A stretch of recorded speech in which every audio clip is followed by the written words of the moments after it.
비전이라고 합니다. 하나님께서 이루고자 하시는 여러분 한 사람 한 사람을 통해 또 우리 공동체를 통해 이루고자 하시는 하나님의 비전이 있습니다. 우리는 기도회를 통해서 또 한국 컨퍼런스를 통해서 하나님의 비전을 보았습니다. 영혼을 취하는 소망을 갖게 하셨습니다. 할렐루야.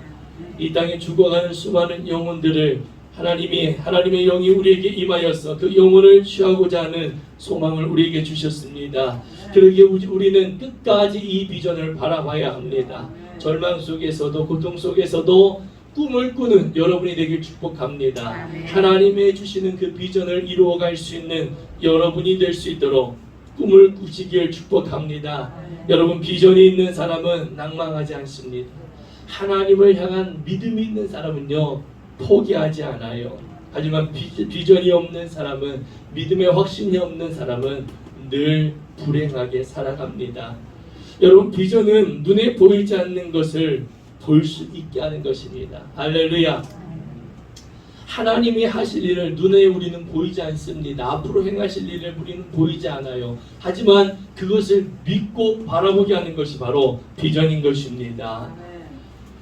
비전은 하나님의 마음을 품고 하나님 나라를 바라보며 살아가는 것입니다. 여러분을 통해, 우리 공동체를 통해 하나님 나라를, 하나님 영광을 보게 하실 줄 믿습니다. 할렐루야. 로마서 12장 2절에 이렇게 말씀합니다. 너희는 이 세대를 본받지 말고 오직 마음을 새롭게 함으로 변화를 받아 하나님의 선하시고 기뻐하시고 온전하신 뜻이 무엇인지 분별하라. 할렐루야. 하나님의 마음이 어떤 것인지 알아야 된다는 것입니다. 예수 그리스도를 믿는 그리스도인은 세상의 관점이 아니라 하나님의 관점으로, 하나님의 마음으로 살아야 한다는 걸 우리에게 말씀하십니다. 그러기 위해 어떻게 해야 되느냐? 생각이 바뀌어야 돼요. 할렐루야. 내 생각이 바뀌면 하나님의 선하시고 온전하시고 하나님이 기쁘게 여기는 것이 무엇인지 내가 알게 되는 것입니다. 여러분, 신앙이 무엇입니까? 신앙은 관점이 바뀌는 것입니다. 나 중심의 삶에서 하나님 중심으로 바뀌어가는 거예요. 인생관이, 세계관이, 물질관이 하나님으로 바뀌는 것입니다. 세상에서 말하는 복은 무엇입니까? 많은 것을 소유하는 것입니다. 많이 갖는 것입니다. 많이 가진 자가 복이 있다라고 세상은 말합니다. 하지만 성경은 그렇지 않지요. 많이 가진 자가 복이 있다고 말하지 않습니다. 성경은요. 그럼 누가 복이 있는 자냐? 마음이 가난한 자가 복이 있다는 것입니다. 할렐루야. 내가 가난해야 복이 있다는 것이 아니라 이 심령이 가난해야 한다는 것입니다. 내가 많은 것을 가지고 있어도 나는 하나님 앞에 아무것도 아닙니다. 하나님, 나는 부족한 자입니다. 내가 하나님 앞에 부족한 자임을 고백하는 것. 그래서 내가 더 하나님을 의지하고 하나님을 믿고 그 하나님을 붙들며 살아가는 것, 이것이 바로 마음이 가난한 자입니다. 마음이 가난한 자가 복된 자인 줄 믿습니다. 하나님의 마음을 가진 자가 복된 자예요. 할렐루야. 하나님의 마음을 가진 자. 여러분, 아무리 오래 교회를 다녀도요, 내 마음이 하나님의 마음으로 바뀌지 않으면 하나님의 뜻을 볼 수도 없고 알 수도 없고 경험할 수도 없는 것입니다. 내 마음이 바뀌어야 합니다. 할렐루야. 내가 교회에 왔습니다. 내 마음이 바뀌어야 돼요. 어떻게 해요? 내가 어떻게든 이 말씀 내가 붙들겠노라. 할렐루야. 어떻게든 내가 이 말씀을 붙들고 하나님의 말씀을 내 것으로 받겠다라고 하는 마음이 바뀌어야 돼요. 예전에는 그냥 교회 왔다 가던 내가 이제는 변화되는 것입니다. 생각부터 내가 이제는 말씀을 들으면서 내가 놓치지 않아야겠다. 그냥 와서 앉아있다가 무슨 생각하는지도 모르고 마귀에게 말씀을 뺏겼던 내 자신, 그 사실도 몰랐던 내가 이제는 마귀가 내 은혜 받지 못하도록 내 말씀을 뺏는구나 깨닫고 정신 차리고 더 말씀에 내가 집중해야지, 내가 더 은혜 받아야지, 이렇게 변화해야 하는 것입니다. 하나님의 마음으로 사는 사람은 어떤 문제가 생겼을 때에 생각이 다르고 말이 다른 것입니다. 할렐루야. 여러분, 그리스도인은 세상의 관점에서 하나님의 관점으로 변화되어 하나님이 기뻐하시는 일을 하며 살아가는 사람입니다. 마음에 두려움이 왔을 때 하나님, 내 마음속에 이 두려움 사라지게 하옵소서. 하나님, 내 마음속에 두려움 사라지게 해주세요. 할렐루야. 그렇게 기도하는 거예요.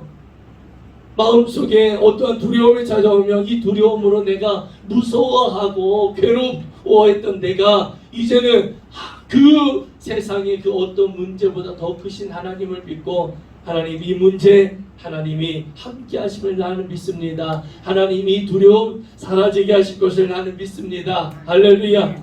이렇게 생각이 바뀌고 기도하는 것이에요. 이게 바로 그리스도인의 삶입니다. 하나님이 기뻐하시는 삶이에요. 아멘. 오늘 말씀은 예수님께서 길을 걸어가시다가 날 때부터 맹인, 태어나면서부터 앞을 보지 못한 한 맹인에게 주목하셨다는 것입니다. 여러분, 중요해요. 얼마나 세상 사람들의, 예수님 당시에 병자들도 많고 의술이 없으니까 고치지 못하는 병, 요즘은 너무나도 아무것도 아닌 병을 그 당시에는 사람이 죽어갔습니다. 정말 병으로 고생하는 사람들이 많아요. 그런데 예수님께서 한 사람에게 주목하셨다는 거예요. 여러분, 오늘 여러분에게 주님의 주목하심을 믿으시기 바랍니다. 예수님이 주목하시는 거예요. 오늘 이 맹인을 보고 제자들이 예수님에게 질문합니다. 예수님, 저 사람이 맹인으로 태어난 것이 저 사람의 죄입니까? 부모의 죄입니까? 참 이해할 수 없는 질문을 하죠. 우리가 이해할 수 없는 질문을 합니다. 이 질문에는 이 사람이 앞을 보지 못하는 것, 맹인이 된 것이 죄 때문이라는 생각을 가지고 있는 거예요. 이것이 그 당시 유대인들의 사상이었습니다. 유대인들에게는 죄에 대한 두 가지 개념이 있습니다. 죄로 인하여 하나님으로부터 벌을 받아서 이 사람이 맹인이 됐다는 건데, 죄에 대한 두 가지 개념이 있어요. 하나는 부모의 죄 때문이다. 하나는 나의 죄 때문이다. 이렇게 생각합니다. 근데 이 사람이 맹인으로 태어난 것이 부모의 죄라고 생각했습니다. 부모나 조상이 죄를 지어서 이 사람이 맹인으로 태어났다는 것입니다. 출애굽기 2장 20장 5절에 이렇게 말씀합니다. 그것들에게 절하지 말며 그것들을 섬기지 마라. 그것이 무엇일까요? 우상이겠죠. 하나님이 가장 싫어하시는, 가장 분노하시는, 화를 내시는 바로 우상입니다. 그것들에게 절하지 말고 그것도 섬기지 마라. 나 너의 하나님 여호와는 질투하는 하나님인즉 나를 미워하는 자의 죄를 갚되, 하나님을 떠나서 우상을 섬기는 자의 죄를 갚으신다는 거예요. 아버지로부터 아들에게로 3, 4대까지 이르게 하겠다. 이게 출애굽기의 말씀입니다. 이 말씀을 사람들은 이렇게 봤어요. 아버지나 내 할아버지가 죄를 지으면 그 고통을 누가, 자식이나 손자나 증손자가 받는다는 거예요. 이렇게 말씀을 그들은 이해했습니다. 하나님이 이 말씀을 주신 이유는 무엇입니까? 죄를 지으면 손자까지 3, 4대까지 벌을 받으니까 죄를 짓지 말고, 하나님 앞에 죄를 짓지 말고 살아가라고 말씀하신 것인데, 이것을 그 죄를 지으면 그 죄의 대가를 아들이나 손자나 증손자가 받는다고 그들은 생각했습니다. 유대인들은 이 말씀을 근거로 고통을 당하거나 어려움을 당하거나 병을 갖거나 이렇게 맹인으로 태어나거나 장애를 갖는 것은 조상의 죄 때문이라고 그들은 생각했습니다. 예수님의 가르침을 받은 제자들도요, 같은 유대인들이기 때문에 이 사상을 가지고 있었습니다. 맹인의 심정, 그 맹인의 그 마음의 아픔, 그 마음은 관심 없고요, 그가 받을 상처는 생각하지 않습니다. 오직 신학적 논쟁을 가지는 것입니다. 여러분, 교회가 타락하면 이렇게 변화됩니다. 하나님의 마음은 없습니다. 교회 안에 고난당하는 사람의 회복보다는 누구의 죄 때문인지, 저 사람이 무슨 죄를 지었는지 이거에만 관심을 갖고 사랑이 없고 긍휼이 없게 되는 것입니다. 교회가 타락하면 이렇게 변하는 거예요. 하나는 부모의 죄라고 생각했고요, 하나는 자신의 죄라고 여겼습니다. 신체적 장애를 가지거나 병으로 고통받는 사람은요, 하나님께 벌을 받았다라고 생각합니다.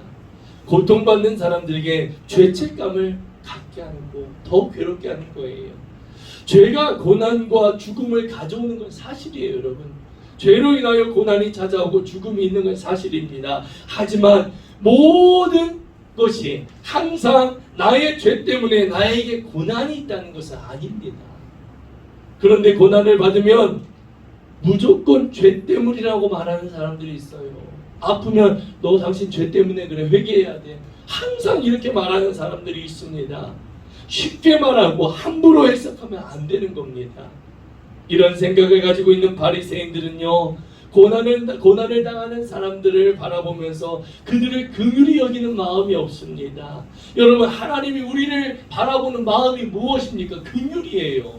우리는 구원받을 자격이 없습니다. 우리가 무슨 자격이 있어요? 그런데 하나님의 긍휼하심으로 우리는 구원을 받은 것입니다. 할렐루야. 그 당시 사람들에게는 긍휼이 없습니다. 그들이 죄 때문에 고난당하는 거라고 말합니다. 오히려 그들을 정죄합니다. 고통받고 괴로움 속에 살아가는 사람들, 당신 죄 때문이야. 당신 죄 때문에 고난받는 거야. 이렇게 그들을 정죄합니다. 가난한 사람들을 보면서 얼마나 큰 죄를 졌길래 당신 그렇게 가난하게 삽니까? 그렇게 말하는 거예요. 유대인들의 이 잘못된 사고를 반대로 말하면 모든 형통의 근거는 자신들은 하나님 앞에 선한 존재라고, 자신들은 하나님 앞에 의로운 존재라고 그렇게 해석하는 것입니다. 고통받는 사람들은 당신들은 죄 때문이야. 내가 잘 사는 것은, 축복받으며 사는 것은 나는 하나님 앞에 죄가 없고 나는 하나님 앞에 의로운 자이기 때문에 이렇게 잘 사는 거야.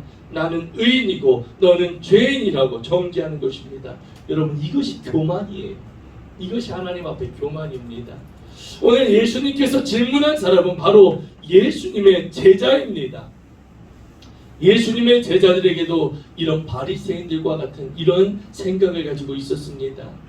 예수님께서 행하신 일을 보며 예수님의 가르침을 받은 제자들도 이런 생각을 가졌어요. 생각의 변화가 없는 것입니다. 여러분, 열심히 교회를 다니면 뭐합니까? 우리의 마음이 바뀌어야 합니다. 아멘. 하나님의 마음으로 변화되어야 합니다. 잘 믿는다고 하면서요, 바리새인과 같은 생각을 가지며 살아가는 사람들이 있습니다.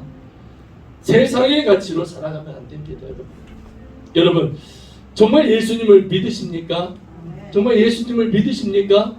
그러면 세상의 생각을 버려야 하는 것입니다. 할렐루야. 세상의 생각을 버려야 돼요. 이런 바리새인과 같은 생각의 변화가 일어나야 하는 것입니다. 바리새인들은요, 하나님을 믿는다고 하면서 하나님을 향한 하나님의 마음이 아니라 세상의 사상으로 살아가니까 하나님의 영광이 비추어도, 하나님의 영광에 비친 그 빛이 비추어도 그 빛을 보지 못합니다. 성경에 대한 전문가입니다. 그들은, 바리새인들은요, 서기관들은 성경에 대해서는 전문가지만 그들의 생각에는 변화가 없습니다. 성경을 많이 읽고 많이 암송하고 많이 묵상하지만 생각이 변화되지 않는 것입니다. 그러니 메시아로 오신 예수 그리스도를 자신들의 눈앞에 두고도 그들을 예수님을 보지 못하는 거예요. 눈을 뜨고 있지만 영적인 맹인으로 살아가고 있는 것입니다. 예수님께서 제자들에게 질문하십니다.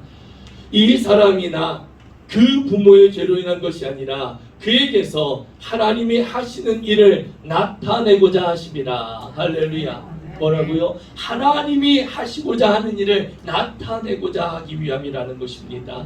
제자들은 예수님께 이 맹인의 고난의 원인이 무엇인지 묻고 있는데요, 왜 이 맹인이 고난을 받습니까? 라고 묻고 있는데 예수님께서는 제자들에게 왜 이 고난이 있는지, 고난의 목적을 말씀하고 계시는 것입니다. 고난의 원인을 묻는 제자들에게 이 고난의 목적에 대해 말씀하시는 거예요. 죄 때문이 아니라 하나님께서 하시는 일을 나타내기 위함이라. 할렐루야. 여러분, 예수님과 바리새인들의 뚜렷한 차이점이 나타납니다. 바리새인들은요 죄로 인생을 풀어갑니다. 저 사람의 저것이 죄인지 아닌지 풀어가요. 내가 이렇게 된 것이 누구의 죄 때문인지 찾는 것입니다. 죄에 매여서 죄의 종노릇 하며 살아갑니다. 그러나 예수님은요 우리의 인생을 죄로 풀지 않으세요. 하나님이 하시는 일로 풀어가시는 것입니다. 할렐루야. 하나님의 선하시기 때문에 모든 일이 합력하여 하나님은 선으로 인도해 가십니다. 그렇기 때문에 고난에 대해서 우리가 가져야 할 관점은 이 일을 통해 하나님이 하시고자 하는 일이 무엇일까? 이것을 바라봐야 하는 것입니다. 내가 해야 할 일은 무엇일까? 이 고난 속에서, 이 어려움 속에서 하나님은 무엇을 나타내기를 원하실까? 내가 해야 하는 것은 무엇일까? 하나님이 기뻐하시는 것은 어떤 것일까? 생각해야 하는 것입니다. 여러분, 오늘 말씀을 통해 예수님께서 우리에게 주시는 교훈이 있습니다. 첫 번째가 무엇이냐? 우리에게 예수님의 긍휼의 마음이 있어야 한다는 것입니다. 예수님의 그 긍휼의 마음. 예수님께서 길을 가실 때 날 때부터 맹인된 사람을 보신지라. 누구를 보셨어요? 사람들에게 인정받지 못하고 소외받고 고통 속에 살아가는 그 한 사람을 예수님이 주목하셨습니다. 그 인생이 바로 나예요, 여러분. 우리입니다. 예수님이 길을 가시다가 아무도 관심 갖지 않는 그 사람, 이 맹인에게 주목하셨습니다. 소외된 삶을 살아가고 있는 인생, 사람들에게는 죄 때문에 맹인으로 살아간다고 손가락질 받는 그 인생, 영혼이 어둠 속에 갇혀서 고통과 슬픔 속에 살아가는 그 모습을 보신 것입니다. 그리고 그를 어떻게 하셨어요? 긍휼히 여기셨습니다. 그리고 그를 고쳐주셨어요.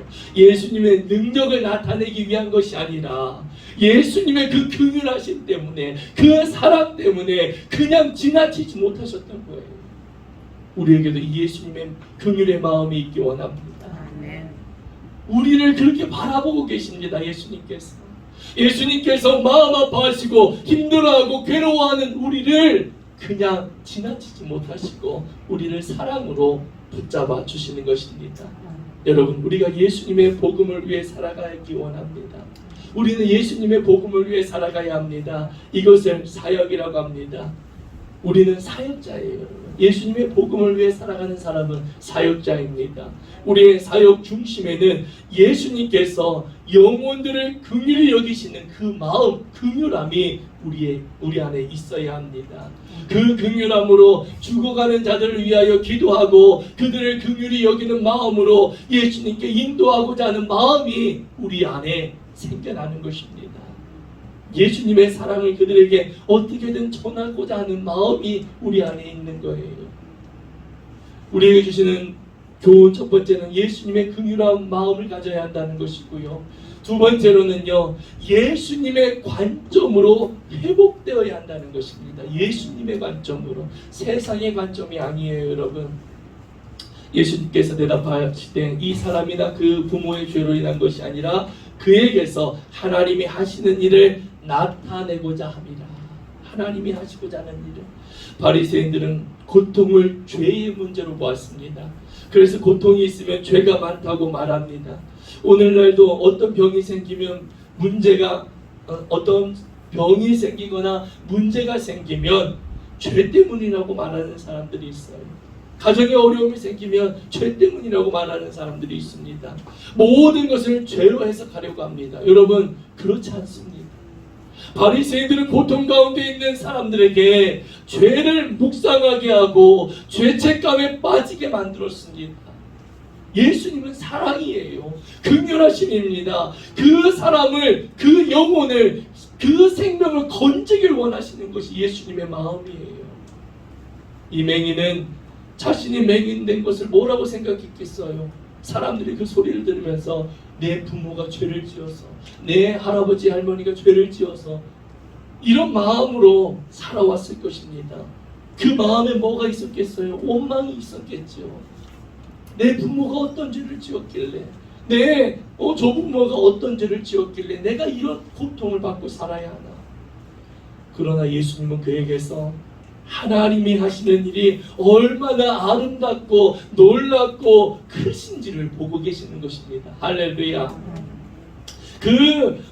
그들은 마음 깊은 곳에 있는 좌절로부터 그들을 일으켜 세우시는 거예요. 죄책감에서 그들을 해방시키시는 것입니다. 할렐루야. 그 사람 안에 있는 하나님의 형상을 드러내시는 거예요.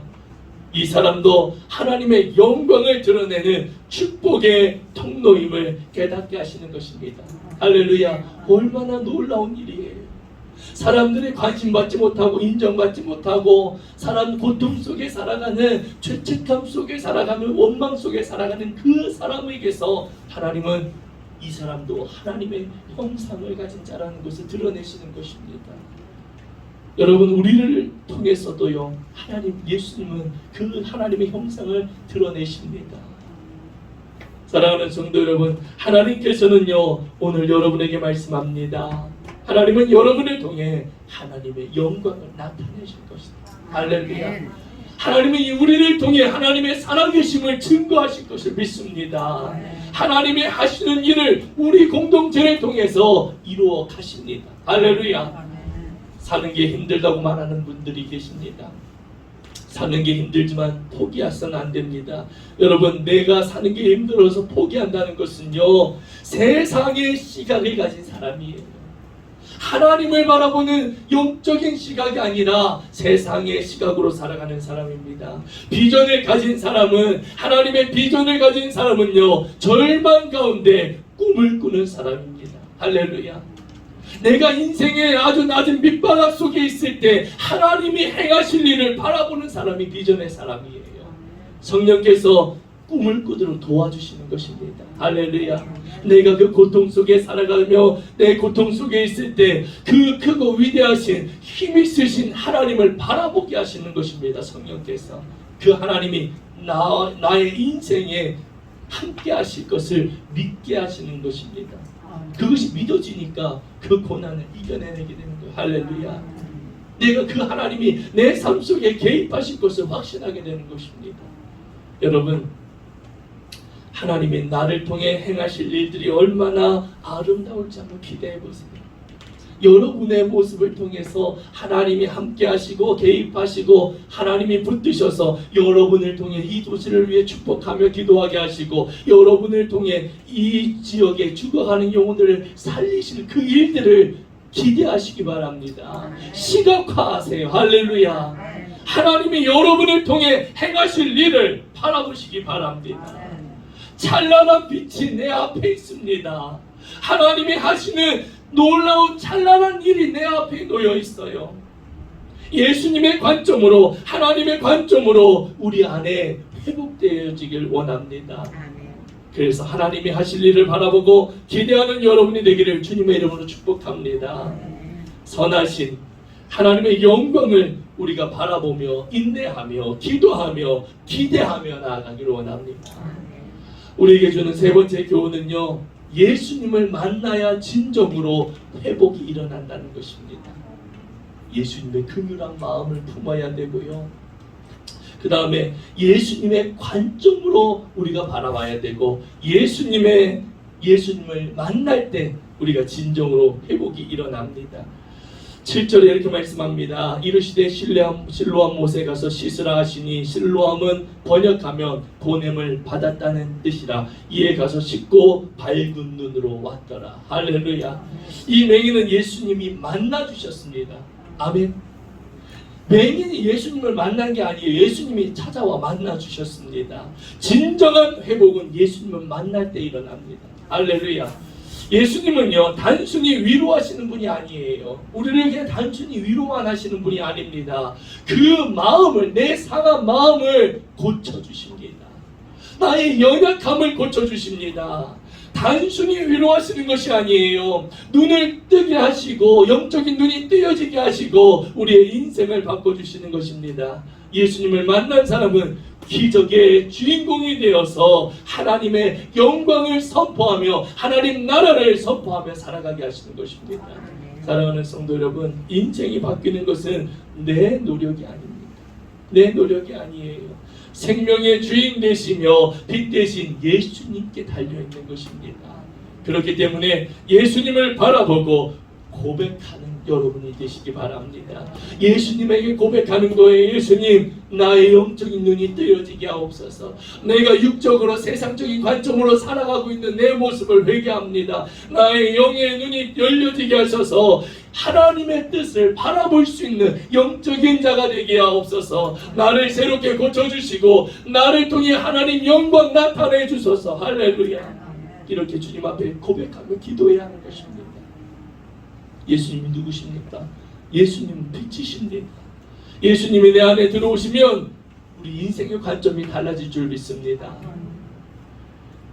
눈이 있기 때문에 빛을 보는 게 아니에요, 여러분. 빛이 있기 때문에 눈으로 보는 것입니다. 눈이 있어도요, 빛이 있어야만 볼 수 있는 것입니다. 그래서 빛이신 예수님이 내 마음에 오시면 인생이 세상의 가치관이 다르게 해석되는 것입니다. 달라져서 다르게 해석되는 것입니다. 우리는 항상 그렇잖아요. 눈앞에 보여야 있다고 말하는데 예수님이 나에게 찾아오시고 우리 인생의 가치관이 달라지면은요, 예수님이 나에게 마음으로 확신을 주시면 내 눈앞에 이루어지지 않아도 하나님께서 하셨다라고 고백하게 되는 것입니다. 할렐루야. 이것이 믿음이에요, 여러분. 믿지 않는 사람들이 눈앞에 있으면 있다라고 말하는 것입니다. 믿음은 내 눈앞에 있기 전에 내가 믿음으로 받아들이는 거, 있다고 고백하게 되는 것이 믿음이에요. 구약 성경에 나오는 욥이 고통 가운데 하나님을 만납니다. 욥에게 엄청난 고통이 찾아왔죠. 그런데 욥이요 이렇게 고백합니다. 마지막 부분에 42장 5절에 이렇게 말합니다. 내가 죽게 대하여 귀로 듣기만 하였사오나. 그동안 어때요? 하나님에 대하여 귀로만 들었어요. 여러분, 우리의 신앙이 귀로 듣는 하나님이 되어서는 안 됩니다. 내가 아는 하나님이 귀로만 듣는 하나님이 되어서는 안 됩니다. 욥이 이렇게 고백합니다. 마지막에 이제는 눈으로 주를 배웁나이다. 할렐루야. 이게 욥기의 마지막 핵심이에요. 그동안은 내가 하나님에 대해서 많이 들었고요.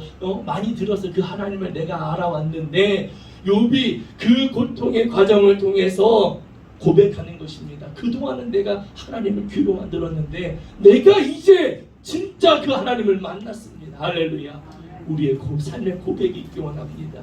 우리의 삶의 고백이 되기 원합니다. 주님을 인격적으로 만나니까 욥이 다시 치유되는 거예요. 회복되는 것입니다. 무너졌던 것이 다시 회복된 것입니다. 할렐루야. 하나님을 만날 때, 우리가 예수님을 만날 때 인생이 회복됩니다. 다시 내 인생이 다시 해석되는 거예요. 할렐루야. 고통 속에 살아오던 내가, 늘 불평 속에 부정적으로 살아왔던 내가, 내 인생이 다시 해석되는 거예요. 이런 나를 통해 하나님이 행하실 일이 있으시구나. 이런 나를 통해 하나님이 기대하시는 것이 있구나. 할렐루야. 그러니까 그 인생이 달라지는 것입니다. 사랑하는 성도 여러분, 오늘 주님께서 말씀합니다. 너를 통해 나를 나타낼 것이다. 할렐루야. 여러분을 통해 하나님을 나타내십니다. 이걸 믿으시기 바랍니다. 여러분을 축복의 통로로 사용하십니다. 여러분을 소중히 여기시는 주님의 음성을 듣는 시간이 되기 원합니다. 정말 우리에게 말씀하시는 거에 주님의 음성이 들려지기 원합니다. 내가 너를 통해 나를 나타낼 것이다. 할렐루야. 어린 아이들을 통해, 청년들을 통해, 또 어르신들을 통해, 여러분들을 통해 하나님을 나타내실 것을 기대하시기 바랍니다. 여러분은 하나님의 영광을 나타내는 축복의 통로입니다. 이 땅에 빛이신 예수 그리스도를 전하는 통로인 것입니다. 예수님을 만날 때 진정한 회복이 일어납니다. 할렐루야. 예수님을 만날 때 세상의 관점이 달라집니다. 여러분을 통해 이루고자 하시는 하나님의 일을 보게 될 줄 믿습니다. 예수님은 맹인에게 실로암 못에 가서 씻으라고 하셨습니다. 실로암이란 보냄을 받았다라는 뜻이에요. 예수님은 하나님으로부터 보냄을 받은 분입니다. 아멘. 그래서 예수님께서 가서 예수님을 만나면 회복이 일어나고 생명을 얻게 되는 것입니다. 예수님께 가서 그 예수님을 만나면 회복이 일어나고 생명을 얻게 되는 거예요. 여러분, 우리는 인생의 목적을 잃은 채 먹고 마시는 일이 전부로 여기며 캄캄한 어둠 속에서 빛이 무엇인지 모르고 살아왔습니다. 예수님을 만나기 전까지는요, 먹고 사는 것이 인생의 전부였어요. 예수님을 만난 후 그 빛을 보게 되었습니다. 광명을 얻었습니다. 인생의 목적을 찾게 되었어요. 예수님은 이 세상에 하나님의 일을 하기 위해 오셨습니다. 할렐루야. 하나님의 일을 하기 위해 오셨어요. 그래서 너희는 먼저 그 나라와 의를 구하라 하셨고, 하늘에 계신 우리 아버지여, 아버지의 뜻이 이 땅에 이루어지길 기도하라고 예수님께서 가르쳐 주셨습니다. 하나님의 일이 무엇인가요, 여러분? 요한복음 10장 10절에 이렇게 말씀합니다. 도둑이 오는 것은 도둑질하고 죽이고 멸망시키는 것뿐이요, 내가 온 것은, 예수님이 오신 것은 양으로 생명을 얻게 하고 더욱 풍성히 얻게 하려는 것이다. 할렐루야. 예수님이 이 땅에 오신 목적은요, 우리에게 생명을 주시고 우리에게 그 생명의 풍성함을 주셔서 이 세상에서 예수 안에서 풍성함을 누리며 살아가게 하시는 것입니다. 예수님께서 이 땅에 오셔서 하신 일은 우리에게 생명을 얻게 하신 것입니다. 풍성하게 하시기 위하여 오셨습니다. 이것이 하나님의 일이고 예수님이 오신 목적이에요. 예수님을 만난 저와 여러분은 보냄을 받은 사람입니다. 할렐루야. 보냄을 받은 사람입니다. 우리는 하나님의 일을 위해 보냄을 받은 선교사입니다. 아멘. 바로 이 세상에서 열매 맺는 자들입니다. 영혼을 취하는 자들입니다. 할렐루야. 성령께서 우리의 마음에 그 소망을 주시고 영혼을 취하고자 하는 소망을 주시고 그것을 위하여 우리가 더욱더 기도하고 또 열매를 맺는 삶이 되게 하실 것을 믿습니다. 세상에 생명을 얻게 하고 생명을 풍성하게 하는 일을 위해 여러분을 보내셨습니다. 세상의 풍성한 은혜를 보게 하시기 위해 보내셨어요. 염려하고 근심하고 죄책감에 눌려 살아가는 그런 인생이 아니라 예수님으로부터는 생명을 얻게 하시고 생명의 풍성함을 우리에게 주시는 것입니다. 사람들의 영혼을 살리고 그들에게 예수님의 생명과 예수님의 풍성함을 우리에게 전하게 하시는 것입니다. 할렐루야. 우리를 통하여 그들이 예수를 만나고 예수님의 그 은혜를 누리고 예수님의 풍성함을 그들에게 누리며 살아가게 하는 그 사명을 우리에게 주셨습니다. 할렐루야. 여러분들 얼마나 기쁘지 않으세요? 기쁘지 않으세요? 예수님이 나를 택하셨고 나에게 주목하고 계시고 나에게 이 풍성한 은혜를, 생명과 풍성한 은혜를 주셔서 나 같은 자를 통해서 세상에 그 사람들에게 알리게 하시고 전하게 하시고 그 생명을 누리며 살아갈 수 있도록 나를 사용하신다는 것입니다. 여러분은 병든 사람을 치유하고 소외된 사람들의 친구가 되어주고 고통 가운데 있는 사람들에게 고통을 덜어주는, 그리고 그들에게 소망을 전해주는, 하나님이 얼마나 사랑하시는지 알게 하기 위해서 여러분을 택하시고 보내셨다는 것입니다.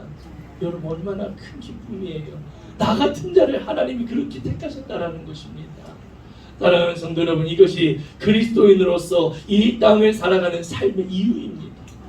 내가 이 세상에 살아가는 이유예요. 이것이 내가 살아가는 목적입니다. 그래서 이 일을 위하여 내가 살아가고자 할 때 내가 다니는 그 직장, 내가 하는 사업, 내가 일하는 그 일터, 내가 살아가는 이 도시, 하나님이 함께 하신다는 거예요. 내가 하나님을 위해 살아가고자 하니까 하나님이 나를 지켜주시는 것입니다. 책임져 주시는 거예요. 여러분, 우리는 이 일을 위해 이곳에 보냄받은 자들입니다. 우리는 이것을 위해 보냄받았습니다. 예수님의 긍휼한 마음과 예수님의 관점을 가지고 세상을 치유하고 세상을 회복하며 하나님의 영광을 나타내는 여러분이 되기를 주님의 이름으로 축복합니다. 우리 공동체가 하나님의 축복의 통로가 되길 원합니다. 하나님 앞에 쓰임받는 공동체가 되길 원합니다. 이 도시를 축복하며 영혼을 살리는 그 공동체가 되길 주님의 이름으로 축복합니다. 여러분, 하나님이 하시는 일을 열심히 증거하며 살아가는 여러분 되길 원합니다.